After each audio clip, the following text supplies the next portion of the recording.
Madame la présidente, monsieur le ministre, mes chers collègues, l'agriculture est un secteur confronté à des problématiques diverses, pour certaines délicates à concilier. Ainsi, comme le soulève cette proposition de résolution, nous allons devoir produire 56% de plus d'ici 2050 pour assurer notre alimentation. Les terres sont-elles de moins en moins nombreuses et l'artificialisation abusive des sols est un défi majeur auquel nous devons répondre avec urgence. Parallèlement, il est crucial de poursuivre l'effort du développement des énergies renouvelables, particulièrement du solaire, pour permettre un mix énergétique tendant vers notre indépendance et vers la neutralité carbone. L'agrivoltaïsme s'inscrit dans cette double problématique, à la fois agricole et énergétique. C'est un secteur complexe, parce qu'au confluent de ces domaines, dont les priorités ne sont pas toujours identiques. Pourtant, l'agrivoltaïsme apporte une réponse couplée à ces problématiques en proposant l'utilisation de bâtiments ou de surfaces agricoles afin d'associer vertueusement des cellules photovoltaïques et des activités d'élevage ou de culture. La production d'énergie renouvelable sur une exploitation agricole va dans le sens de la transition écologique et dans le sens d'une écologie pragmatique de progrès que défend le groupe Les Indépendants. Elle facilite la production d'une énergie verte qui peut bénéficier autant à l'exploitant qu'au réseau pour lequel l'énergie sera rachetée. En introduisant la notion d'agrivoltaïsme, cette PPR met en lumière la possibilité pour les agriculteurs de valoriser leur production agricole grâce à la production énergétique. Ces installations peuvent leur permettre de contenir leurs coûts de production en créant, en revendant de l'énergie, mais aussi leur permettre d'optimiser leur culture. Ce faisant, ils participent aussi aux objectifs nationaux de zéro artificialisation des sols à l'horizon 2030 et de capacité solaire installée supplémentaires. J'ai pu le constater sur mon territoire, des exemples concrets ont déjà vu le jour.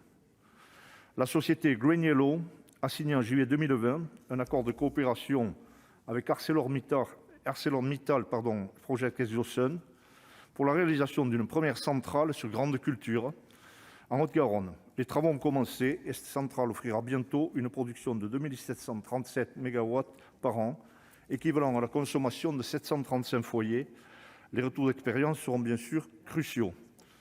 On comprend tout l'intérêt dans des zones comme ces zones du sud, du sud-ouest, de pouvoir installer des panneaux verticaux, notamment sur les cultures de céréales pour lesquelles nous avons de très mauvais rendements par rapport à la bosse, qui pourraient éviter dans les périodes de mai-juin de maturation de la plante un ensoleillement maximum, éviter une évaporation et ainsi arriver à une meilleure maturation du grain de blé et donc à des rendements supérieurs.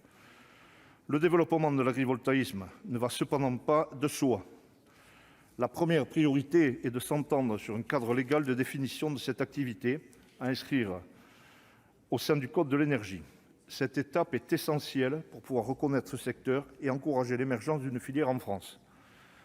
L'intérêt premier que j'entrevois à la définition contenue dans cette PPR est d'insister sur l'importance d'établir et de conserver une hiérarchie entre les deux activités agricoles et énergétiques.